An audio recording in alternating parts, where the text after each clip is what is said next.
সামনেই বড়দিন আর ক্রিসমাস আসছে, তো আমরা বাইরে থেকে প্লাম কেক কিনেই থাকি, কিন্তু সেটা অনেকটা খরচা পড়ে যায়। তো কম খরচায় বাড়িতে কিভাবে দোকানের মতো প্লাম কেক বানিয়ে নেবেন তারই রেসিপি আজকে শেয়ার করব। আপনারা যদি আমার ভিডিওটা ইউটিউব থেকে দেখে থাকেন তাহলে চ্যানেলটা সাবস্ক্রাইব করে বেল নোটিফিকেশন অন করে দেবেন এরকম আরো রেসিপি পাওয়ার জন্য। তো সবার প্রথমে আমি কালো কিশমিশ, এই নর্মাল কিশমিশ আর টুটি ফুটি একটা 10 টাকা দামের অরেঞ্জ জুসের মধ্যে ভিজিয়ে রাখি সারা রাত। এখানে আপনারা 1.5 ঘন্টা ভিজিয়ে রেখেও কাজটা করতে পারেন। তারপরে নিয়েছিলাম কিছু ড্রাই ফ্রুটস, যেমন টুটি ফুটি, চেরি, আমন্ড, কাজু, কালো কিশমিশ, নর্মাল কিশমিশ আর মুরব্বা।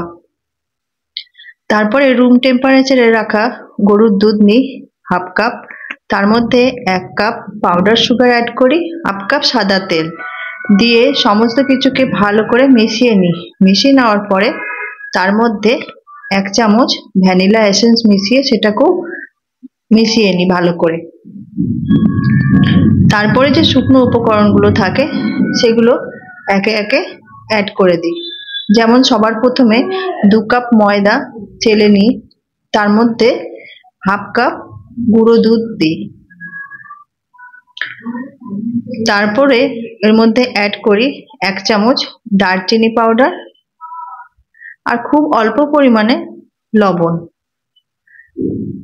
দিয়ে সমস্ত কিছুকে ভালো করে মিশিয়ে নিই। ভালো করে মিশিয়ে নেওয়ার পর যেটা টুটি ফুটিটা আর ড্রাই ফ্রুট যেগুলো ভিজিয়ে রেখেছিলাম অরেঞ্জ জুসে সেটা অ্যাড করে দিয়েও মিশিয়ে নিই।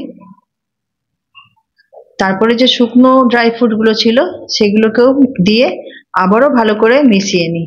তো আপনারা যদি আমার এই ভিডিওটা ফেসবুক থেকে দেখে থাকেন তাহলে পেজটা ফলো করে পাশে থাকবেন এরকম আরো রেসিপি পাওয়ার জন্য। আর ভিডিওটা ভালো লাগলে লাইক কমেন্ট করে বন্ধুদের মধ্যে শেয়ার করে দেখে দেওয়ার সুযোগ করে দেবেন। তারপরে আমি গ্যাসের মধ্যে আগে থেকে ফ্রাইং প্যান বসিয়ে রেখে গরম করে নিয়েছিলাম। তার মধ্যে 1 কাপ চিনি দিয়ে সেটাকে সঙ্গে সঙ্গে নাড়াচাড়া করি না, যখন চিনিটা গলে আসে তারপরে সেটাকে নাড়াচাড়া করি। যখন দেখি আমার চিনিটা গলে একটা পারফেক্ট ক্যারামেল তৈরি হয়ে গেছে ব্ল্যাক কালারটা আনার জন্য, তো তারপরে আমি গ্যাসের ফ্লেমটা বন্ধ করে তার মধ্যে জল দিয়ে দিই। জলটা দিয়ে ভালো করে মিশিয়ে নিই। তারপরে যখন হালকা ঠান্ডা হয়ে যায় আমি সেটা ব্যাটারের মধ্যে মিশিয়ে দিই, ঢেলে দিয়ে মিশিয়ে দিই। এই পর্যায়ে আপনারা এই ক্যারামেলটা যেভাবে করলাম এইটা জায়গাটা আপনারা বাদ দিয়ে যদি শুধু ফ্রুট কেক বানান তাহলে ফ্রুট কেক বানাতে পারেন। তারপরে আমি যে কেক টিনটা ছিল সেটা রেডি করব। তো তার মধ্যে প্রথমে ভালো করে চারিদিকে অয়েল ব্রাশ করে উপর দিয়ে ময়দা ছিটিয়ে স্প্রেড করে দেবো। আর আগে থেকে আমি গ্যাসের মধ্যে কড়াইয়ে নুন দিয়ে গরম করতে রেডি করেছিলাম। বাটিটা আমার রেডি হয়ে গেছে। এরপর যে ব্যাটারটা ছিল ওটাও কিছুক্ষণ রেস্ট হয়ে গেছে। তারপরে দিয়েছিলাম বেকিং পাউডার 1 চামচ, খাবার সোডা হাফ চামচ আর 2 চামচ ভিনেগার দিয়ে ভালো করে মিশিয়ে নেব। মিশিয়ে নেওয়ার পরে সাথে সাথে বাটির মধ্যে যে কেক টিনটা রেডি করেছিলাম তার মধ্যে এটাকে ঢেলে দেবো। পুরোটা ঢালবো না, হাফের থেকে একটু বেশি ঢালবো। দিয়ে ভালো করে আমি সেটাকে সেট করে নেব। সেট করে নেওয়ার পর আমি যে রিহিট করতে রেখেছিলাম কড়াইটা নুন দিয়ে তার মধ্যে বসিয়ে দিয়ে উপর দিয়ে একটা ঢাকা দিয়ে দেবো। আধ ঘন্টা পর ঢাকনাটা খুলে যখন দেখবো হাফ ফুলে উঠেছে তার উপর দিয়ে কিছু ড্রাই ফ্রুট দিয়ে আমি ডেকোরেশন করে দেবো দেখতে ভালো লাগার জন্য।